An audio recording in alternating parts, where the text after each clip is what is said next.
రాధామాత యొక్క తత్వం గురించి, ఆ యొక్క విశేషం గురించి, వాటి సాధన రహస్యం గురించి. కృష్ణుడు గోపిక ప్రేమ మాత్రం ఇది ప్రేమ భక్తి. ఈ ప్రేమ భక్తిలో అత్యున్నత స్థానములో ఉండేటువంటిది రాధాదేవి. మంత్రంలో విశేషం ఏమిటి అంటే శబ్దంలో నుంచి శక్తి పుడుతుంది. అందువల్ల మంత్రం ఉచ్చరిస్తే శక్తి పుడుతుంది. నీకు కాన్సన్ట్రేషన్ ఉంటే కాస్త ఎక్కువ శక్తి పుడుతుంది, కాన్సన్ట్రేషన్ లేకపోయినా శక్తి పుడుతుంది. బృందావనంలో భావసాధన సిద్ధించినంత త్వరగా మిగతా చోట్ల భావసాధన సిద్ధించదు.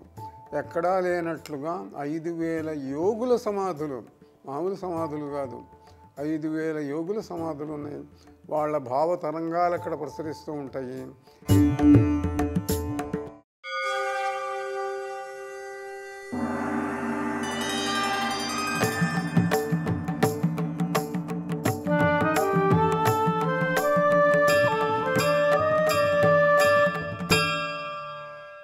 ఓం శ్రీ గురుభ్యో నమః. శ్రీ నిరవి టీవీ ప్రేక్షకులందరికీ నమస్కారం.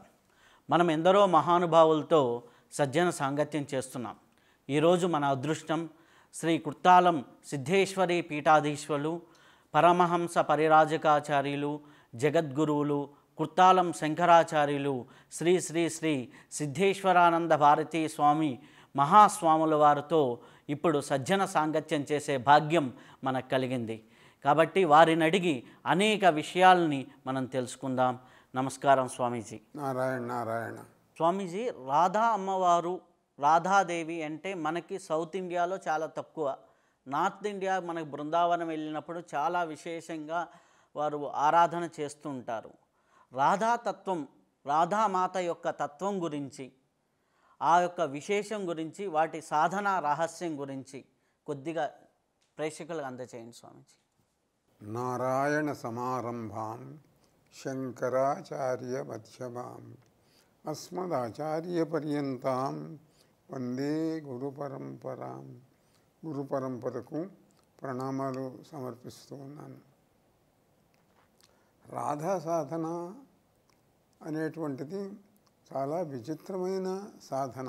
ఎందుకంటే పురాణాలలో, వేదంలో, శాస్త్రములలో, మంత్రశాస్త్ర గ్రంథాలలో ఎందరో దేవతలను గురించి చెప్పబడింది. ఏ దేవతనైనా ఉపాసించటానికి మార్గం ఏమిటి అని అంటే వేదంలో ఏటైతే దేవతలు మహర్షులకు మంత్రాలు ఇచ్చారు. ఆ మంత్రాలను మహర్షులు తర్వాత పరంపరగా శిష్యులకు ఇస్తూ వచ్చారు. ఆ మంత్రాన్ని జపం చేస్తే దేవత సాక్షాత్కరిస్తుంది, కోరిన వరాలు ఇస్తుంది అని శాస్త్రం చెబుతున్నది. కనుక ఏ దేవతకైనా మార్గం ఒకటే. కనుక వీటిల్లో విచిత్ర ప్రత్యేకత ఏమిటి అని అంటే దేవతను ఎలా ఆరాధించాలి అన్నది ప్రాథమికమైనటువంటి అంశం. అంటే దేవతను భక్తితో ఆరాధించాలి, మంత్రం చెయ్యాలి. మంత్రం చేస్తాం, బాగానే ఉంది. ఇప్పుడు ఉదాహరణకు గాయత్రి ఉన్నది. ఏదో ధియో యోనః ప్రచోదయాత్, నా బుద్ధిని నడిపే దేవతను నేను ధ్యానిస్తున్నాను అని అంటాము. ఆ దేవత కనిపిస్తుంది, వరాలు ఇస్తుంది అని శాస్త్రం చెబుతున్నది. అయితే దీంట్లో ఏమిటంటే మనం భావించేటువంటి, ధ్యానించేటువంటి దేవతను ఎలా, ఏ రూపంతో, ఏ భావంతో స్మరిస్తాము అనే దానికి కొంతేమిటి ఎక్కువగా ప్రాధాన్యం ఉన్నది. అంటే దేవతను సమస్త సృష్టికి కారకమైనటువంటి శక్తిగా, సృష్టి స్థితి లయము వీటిని చేసేటువంటి శక్తిగా భావిస్తూనే నీకు తల్లిగా, తండ్రిగా, ఒక చక్రవర్తిగా, ఒక మహారాజుగా, లేకపోతే ఒక మహారాణిగా దేవతను భావిస్తూ ఉంటారు. భావిస్తే ఈ భావనలో ఒక ప్రాధాన్యం ఉన్నది. ఏమిటంటే మంత్రం చేస్తాము, మంత్రంలో ఏ భావం ఉన్నా లేకపోయినా కూడా శక్తి పుడుతుంది. మంత్రంలో విశేషం ఏమిటి అంటే శబ్దంలో నుంచి శక్తి పుడుతుంది. అందువల్ల మంత్రం ఉచ్చరిస్తే శక్తి పుడుతుంది. నీకు కాన్సన్ట్రేషన్ ఉంటే కాస్త ఎక్కువ శక్తి పుడుతుంది, కాన్సన్ట్రేషన్ లేకపోయినా శక్తి పుడుతుంది. ఎందుకంటే శబ్దానికి శక్తినిచ్చే లక్షణం ఉంది కాబట్టి. కనుక ఈ శక్తి పుడుతూ ఉంటుంది. ఈ పుడుతూ ఉన్నప్పుడు ఏ భావము లేకుండా చేయకూడదా? నిరభ్యంతరంగా చెయ్యొచ్చు. ఎందుకంటే అసలు సృష్టిలో మొట్టమొదట ఏ భావము లేదు, అద్వైతం ఉన్నది. కేవలం శబ్దంలో నుంచి సృష్టి వచ్చింది. అందువల్ల పృథివీ ఆపస్తేజో వాయురాకాశాలలో ఆకాశపు శబ్ద గొడకం, శబ్దంలో నుంచి శక్తి వచ్చింది. ఆ శబ్దం ఉన్నప్పుడు భావం లేదు, తర్వాత వచ్చింది భావం. శబ్దం, పదం, భావం ఇవన్నీ కూడా తర్వాత వచ్చినాయి. కనుక సాధనలో కూడా ఎలా ఉంటుందంటే మానవుడు ఆలోచించకుండా ఉండలేడు. ఈ ఆలోచనలు ఆలోచిస్తూ ఉండేటట్టయితే మంత్రం చేస్తుంటాము. మంత్రం చేస్తుంటే ఏవేవో ఆలోచనలు వస్తుంటాయి, పోతుంటాయి. మనం అనుకున్న దేవతే మనస్సులో ఒక దేవతే నిలవదు, ఇంకెవరెవరో వస్తారు, ఏవేవో ఘట్టాలు వస్తాయి. కనుక ఘట్టాలు వచ్చినా మంత్రం చేస్తుంటే శక్తి పుడుతుంది. మనస్సు నిలవదు కనుకనే, మనస్సు చంచలమైనది కనుకనే దేవతలు మంత్రాలు ఇచ్చారు. మీ మనస్సు చంచలమైన మంత్రం చేస్తే మేము వస్తాము అని చెప్పి. కనుక దేవతను భావించేటప్పుడు ఏ భావము లేకుండా చేసేటట్లయితే, అంటే ఒక శూన్యాన్ని క్రియేట్ చేసేటైతే, if a vacuum is created, ఆటోమేటిక్గా దేవతా చైతన్యం మనలోకి వస్తుంది. ఎందుకంటే భావం లేదు, అంతా ఖాళీగా ఉంది, దేవత మనలోకి వచ్చేస్తుంది చైతన్యం. మనస్సులో ఆలోచనలు ఉంటే రాలేదు, ఆలోచనలు లేకుండా చెయ్యాలి. ఆలోచనలు లేకుండా చేయటం కష్టం. ఉదాహరణకు ఒక గ్లాస్ ఉన్నది, దాంట్లో నుంచి గాలిని తీసేయలేం, అని దాన్ని పాలతో నింపగలం. అట్లనే మంత్ర శబ్దము నాదము అనేటువంటి దాంతో మన మనస్సును నింపటం వల్ల మనస్సును శూన్యం చేసుకోలేము. కాబట్టి శూన్యం చేయకపోయినా మరొక దాంతో నింపేటట్లయితే, మంత్ర నాదంతో నింపేటట్లయితే అప్పుడు కూడా బాగా దేవత వచ్చే అవకాశం ఉన్నది. కనుక మంత్రం అందుకొచ్చింది. ఈ వచ్చిన మంత్రాల్లో దేవతను తల్లిగా, తండ్రిగా, ప్రభువుగా, నీ మిత్రుడిగా ఎట్లనైనా భావించవచ్చును. అయితే మామూలుగా మనం ఎట్లా భావిస్తాం? పరమేశ్వరుడు అంటే సర్వశక్తి సంపన్నుడు, ఓ దివ్యలోకంలో సింహాసనం మీద కూర్చుంటాడు, ఆయన మనల్ని అందరినీ సృష్టిస్తూ ఉంటాడు, ఇలా అనుకుంటూ ఉంటాం. మంచిదే, అలా అనుకుంటాం. ఇప్పుడు ఉదాహరణకు ఓ చక్రవర్తి ఉన్నాడు అనుకోండి, నువ్వు ఆయన కొలువు కూటంలో ప్రవేశించావు, ఆయన దగ్గరికి పోగలవా? పోనీరుగా నిన్ను భటులు దూరంగానే ఉండక తప్పదు. దేవుణ్ణి చక్రవర్తిగా భావించినంతకాలం దూరంగా ఉండక తప్పదు. అట్ట కాదు, నా తండ్రి లాంటి వాడు అనుకున్నారనుకో, తండ్రి అని అంటే కాస్త దగ్గరికి వెళ్తాడు, పిల్లవాడు ఆడుకుంటాడు, తండ్రి పిల్లవాడిని ఆడిస్తాడు, బాగా దగ్గరగానే ఉంటుంది. కానీ భగవంతుడిని తల్లి అని అనుకున్నావనుకో, తల్లికున్న ప్రేమ తండ్రి కంటే ఎక్కువ, చాలా దగ్గరికి తీస్తుంది, వాత్సల్యంతో చూస్తుంది, తల్లి దగ్గర చనువు ఎక్కువ, అన్నీ ఉంటాయి. అయితే వీటన్నింటికంటే ఏది గొప్పది అని అంటే, భగవంతుడిని నీ స్నేహితుడిగా అనుకోవచ్చునా? అనుకోవచ్చు. అర్జునుడిని ఉద్ధవుడు అట్లా అనుకున్నాడు, స్నేహితుడు అనుకున్నాడు, ఇద్దరు కలిసి ఆడుకున్నారు, చేశారు. అంటే అర్జునుడికి కూడా స్నేహితుడే. స్నేహితులప్పుడు చాలా సాన్నిహిత్యం ఉంటుంది, ఒకరి రహస్యాలు ఒకళ్ళు చెప్పుకుంటారు, ఒకళ్ళతో ఒకళ్ళు మాట్లాడుకుంటూ ఉంటారు, కలిసి తిరుగుతూ ఉంటారు, ఒక కంచం అన్నట్టుగా ఉంటారు. అయితే అక్కడ కూడా కొన్ని పరిమితులు ఉన్నాయి. పరిమితి లేనిది ఏది అని అంటే, పరిమితి లేనిది ప్రేయసీ ప్రియుల యొక్క ఆ భావం ఉన్నదే, ప్రేమ భావం, అది పరిమితి లేనిది. అంటే ఇద్దరు జీవులు పరస్పరం ఏకం కావటానికి చేసే ప్రయత్నమే ప్రేమ సాధన.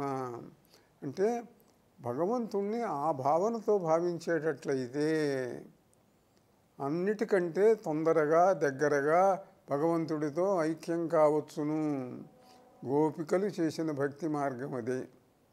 కనుక అన్ని భక్తి మార్గములలోకి ఏది గొప్పది అని అంటే భాగవతంలో చెప్పారు, కామోత్కంఠత గోపికల్ భయమునన్ కవుసుండు వైరక్రియా సామగ్రిన్ శిశుపాల ముఖ్య నృపతుల్ సంబంధులై వృష్టులు ప్రేమన్ మీరలు భక్తి రేము ఇది చక్రిగంటిమి ఎట్లయినా ఉద్దామ ధ్యాన గరిష్ఠుడైన హరిచందన్వత్సు ధాత్రీశ్వర అన్నాడు నారదుడు ధర్మరాజుతోటి. కనుక ఏ భావమైనా ఆఖరికి శత్రుత్వమైనా సరే నిరంతరం స్మరిస్తూ ఉంటే దేవుడు వస్తాడు అన్నాడు.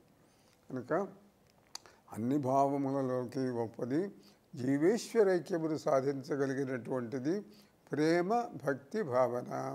ఆ ప్రేమ భక్తి భావన గోపికలకు కృష్ణుడికి ఉన్నది, మిగిలిన దేవతకు లేదా అంటే సిద్ధాంతరీత్యా ఉండవచ్చు, కానీ ఎక్కడన్నా ఒకటి రెండు అకేషనల్గా. ఇన్ జనరల్ ఏమిటంటే మిగిలిన దేవతలందరూ కూడా సింహాసనాల మీద కూర్చుండేటువంటి వాళ్ళు.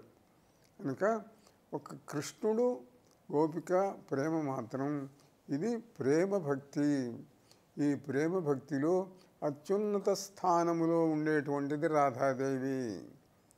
ఏమిటి దీంట్లో విశేషము అంటే ఆమెకున్నంత ప్రేమ ఏ గోపికకు లేదు, ఆమెకున్నంత తీవ్ర భావన తీవ్ర ప్రేమ భావం ఇంకెవరికి లేదు. మిగతా వాళ్ళు కొంచెం ఉన్నది, ఓ 20%, 30%, 40%.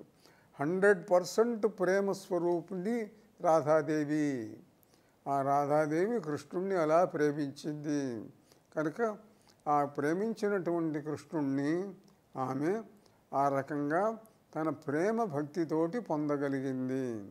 కనుక ఈ ప్రపంచంలో ఎవడైనా సరే భగవంతుణ్ణి చేరుకోవాలి అని అంటే తనను తాను స్త్రీగా గోపికగా భావించుకొని కృష్ణ సాధన చేసేటట్లయితే, రాధలాగా తపించగలిగేటట్లయితే ఆ జీవుడు తరిస్తాడు. అయితే ఈ ప్రేమ భావం అందరికీ సాధ్యం కాదు. సామాన్యంగా వేదాంతంలో అన్ని ద్వైత విశిష్టాద్వైత మార్గాలలో భక్తి చెప్పిన దాంట్లో ఏమిటంటే భావరహితమైనటువంటి స్థితికి వెళ్ళాలి అని శంకరుల వారు చెబుతారు, అద్వైతం చెబుతుంది. అయితే దీంట్లో వచ్చింది ఏమిటంటే మధుసూదన సరస్వతి అని ఒక ఆయన ఉన్నాడు. ఆయన కృష్ణుడి గురించి తపస్సు చేశాడు. ఎన్నాళ్ళు తపస్సు చేసినా కృష్ణుడు సాక్షాత్కరించలే. కాశీ వెళ్ళాడు, భైరవుడి గురించి తపస్సు చేశాడు. ఆ భైరవుడు కనిపించాడు. కనిపించి ఏమిటయ్యా అనంటే, నువ్వు కృష్ణుడి గురించి తపస్సు చేస్తున్నావు, సిద్ధిస్తుంది, త్వరగా వెళ్ళు. అయితే నేనేమిటంటే తొందరగా వస్తాను కనుక వచ్చి ఇక్కడ తపస్సు చేశావు కనుక కృష్ణుడిని బాగా భావించు. ఈ జపం ఇవన్నీ కాదు. ఇంకా అంటే యమునా తీరంలో కూర్చొని జపం చేస్తూ ఉంటారు ఎంతోమంది. జపం చేస్తున్నంత కాలం కాదు, జపములు కూడా అతీతమైనటువంటి ధ్యాన స్థితికి వెళ్ళాలి. నేను 1000 చేశాను, 1,00,000 చేశాను, 1,00,000 చేశాను, అక్షర కోట్లు చేశాను, ఇంకా దేవుడు రాలేదే అంటే నువ్వు నీ లెక్కను చూసి దేవుడు రాడు. దేవుడు భక్తితో పరవశించిపోయి రావాలి. కనుక ఆ పారవశ్యం కలిగేటువంటి ధ్యానం చెయ్యి అంటే భక్తుడు జపమాలను యముల్లో వేసి అక్కడి నుంచి ధ్యానం చేయటం మొదలుపెట్టాట. అలా ధ్యానాభ్యాస వశీకృతేన మనసా ఎన్నిశ్చలం నిర్గుణం యోతి కించన యోగిను ఇది పరం పశ్యంతి. భావరహితమైన నిర్గుణ ధ్యానము చేత అనంతమైన చైతన్యమును కాంతిని నేను చూడగలిగాను చాలాసార్లు, కానీ నాకు తృప్తి కలగలేదు. కానీ ఇప్పుడు యమునా తీరంలో అచంచలమైనటువంటి ఆ చైతన్యం కంటే కదులుతూ ఉండేటువంటి ఆ నీలశ్యామల కోమల కాంతిని చూస్తూ ఉంటే నాకు ఇప్పుడు పారవశ్యం కలుగుతున్నది అని అంటాడు. అంటే భావస్థితి కావాలి. అంటే నిర్గుణ స్థితి కంటే ఈ సంప్రదాయంలో భావస్థితికి కేవలం సగుణము అని కూడా అంటలే నేను, భావస్థితి గొప్పది. ఆ భావస్థితిని పొందాలి. అందుకే పరమేశ్వరిని రాధాదేవిని ఆమెను మంత్రస్వరూపిణి అని కాదు, ఏదో సాధన ఇదని కాదు, ఆమె మహాభావస్వరూపిణి. ఆమె భావస్వరూపిణి. భావ సాధన చేత ఆమె తృప్తి చెందుతుంది, తొందరగా వస్తుంది. కనుక ఆ భావాన్ని పెంపొందించుకోవాలి, ప్రేమ భావాన్ని పెంపొందించుకోవాలి. అయితే బృందావనంలో మరొక మార్గం కూడా ఉంది.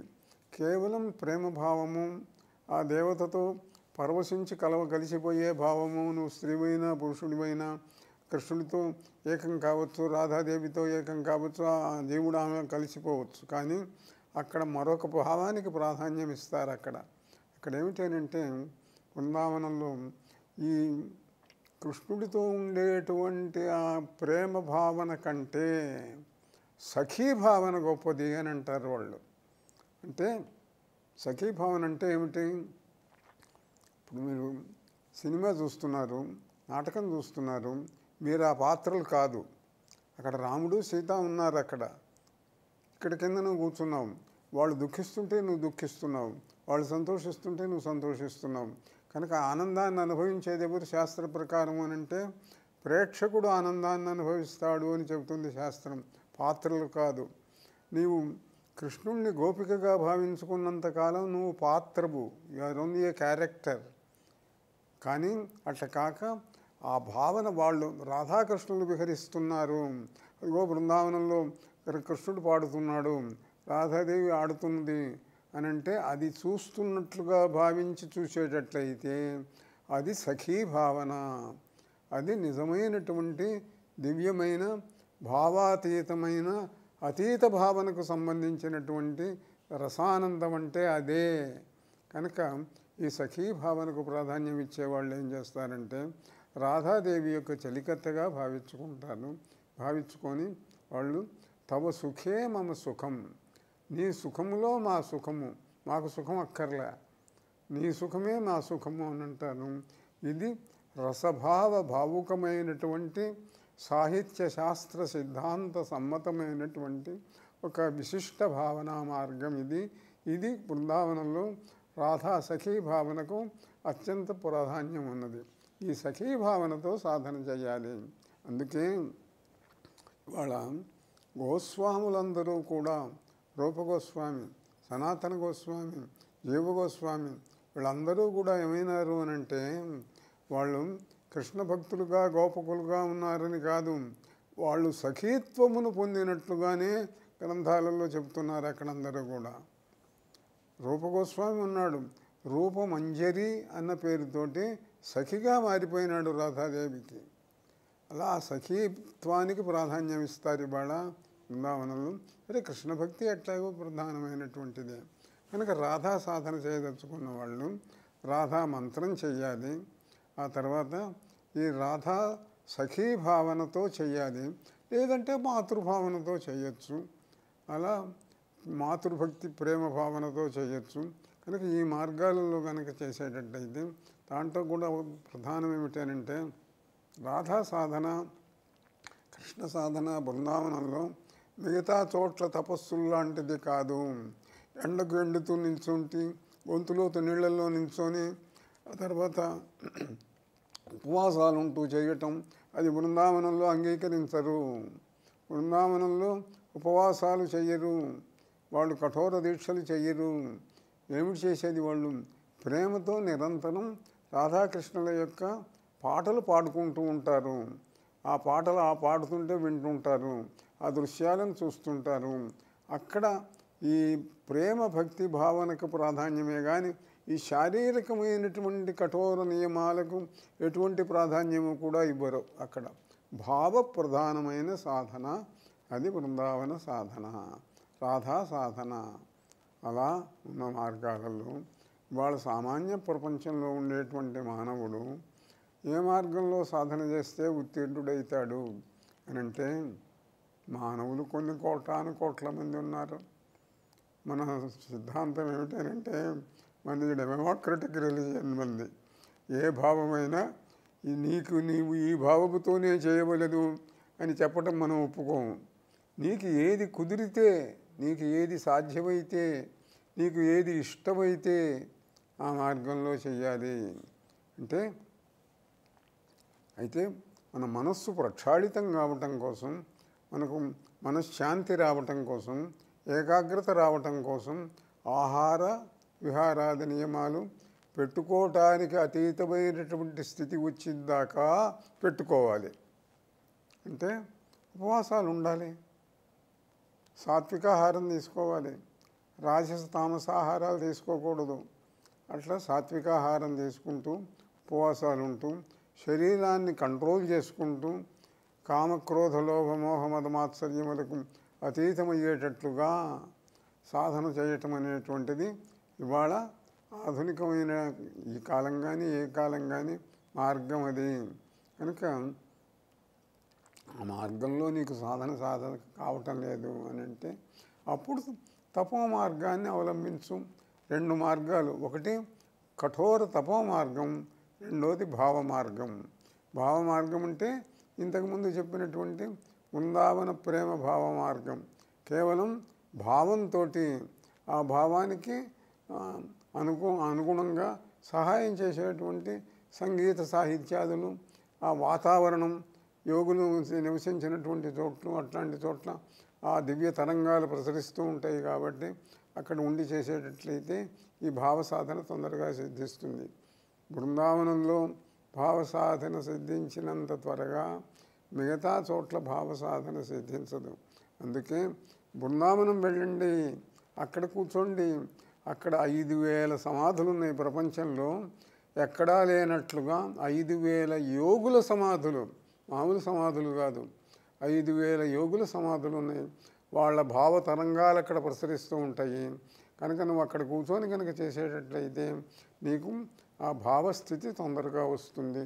మిగతా చోట్ల ఉన్నాయి, కాశీ ఉంది, శ్రీశైలం ఉన్నది, ఉజ్జయిని ఉన్నది, మహాక్షేత్రాలు ఎన్నో ఉన్నాయి. తపస్సు చేయండి, అక్కడ ఉపవాసాలు ఉండండి, మంత్రజపం చేయండి, లక్షల కోట్లు చేయండి. తీవ్రంగా శరీరం శిథిలం కాకుండా, ఆరోగ్యం చెడిపోకుండా తపస్సు చేయాలి. తపస్సు చేసి ఆ తపస్సు వల్ల యోగి కావాలి. ఇప్పుడు భగవద్గీతలో చెబుతారు మనకు, తపస్విభ్యోధికో యోగి. తపస్వి కంటే యోగి గొప్పవాడు. జ్ఞానిభ్యశ్చాధికో మత. జ్ఞాని కంటే కూడా గొప్పవాడు. కర్మిభ్యశ్చాధికో యోగి. కర్మలు చేసేటువంటి కర్మిష్ఠుడి కంటే కూడా ఎక్కువ. తస్మాత్ యోగి భవార్జున. అందువల్ల నువ్వు యోగివి కావాలి అని అంటారు. అంటే చేయవలసినటువంటి కర్మలు చేస్తూ అక్కడి నుంచి కొంచెం ఎదిగి తపస్సు చేసి ఆ తపస్సులో నుంచి యోగివి కావాలి. యోగివి కనుక అయ్యేటైతే జ్ఞానము వస్తుంది. భక్తి ఉండేటట్టయితే ఈ మార్గంలోకి వెళ్ళు, జ్ఞానంలో ఉండేటట్టయితే అద్వైత మార్గంలోకి వెళ్ళు, భక్తిలో వచ్చేటట్టయితే రాధాకృష్ణ భక్తి మార్గంలోకి వెళ్ళు. మిగతా దేవతలకు కూడా భక్తి కావాలి, కానీ ఈ 2 ప్రధాన మార్గాలలో మనకి ఏది కావాలి? లేదండి ఇవన్నీ నాకేదో కాస్త సిద్ధశక్తులు కావాలి, ఏదో కాస్త లోకానికి సేవ చేయాలి, మంచి చేయాలి అనుకున్నాం. ఏ దేవత అయినా ఇస్తుంది. తపస్సు చెయ్యి, తపస్సు చేస్తే దేవత ఇస్తుంది, నువ్వు కోరిన కోరికలు ఇస్తుంది, లోకానికి ఉపకారం చేయొచ్చు, ఏదైనా చేయవచ్చు. కనుక సాధన అనేటువంటిది ఇలా జాగ్రత్తగా సాధకుడు తీవ్రమైన ఏది చేసినా తీవ్రంగా చేస్తే కానీ దేవతలు రారు. అదొక్కటి ప్రధానమైంది. ఉద్దామ ధ్యానగరిష్ఠుడైన అని భాగవతంలో చెప్పినట్టుగా ఉద్దామ ధ్యానం కావాలి, ధ్యాన స్థితి రావాలి, తీవ్ర సాధన చేయాలి, లక్షలు కోట్లు జపం చేయాలి, సంఖ్యకు అతీతమైనటువంటి స్థితికి రావాలి. బాగా వస్తారు, తొందరగానే వస్తారు. కాస్త చేసేసరికి ధ్యానంలోకి వెళ్ళగలుగుతారు. కనుక ఆ రకమైనటువంటి సాధన చేసి అందరూ కూడాను భక్తి మార్గంలో, జ్ఞాన మార్గంలో, యోగ మార్గంలో అందరూ కూడా ఉత్తీర్ణులై యోగులకు దురుగాక. శుభమస్తు. నారాయణ నారాయణ. సాధన సిద్ధి అనేది అక్షర లక్షలతో వస్తుందా, లేకపోతే సాధన సిద్ధత్వం ఎప్పుడు కలుగుతుంది? ఆ సిద్ధత్వం నుంచి ఆ దేవతా స్థితిలోకి వెళ్ళిపోవడానికి ఈ సాధన మెట్లు ఎలా చేయాలి?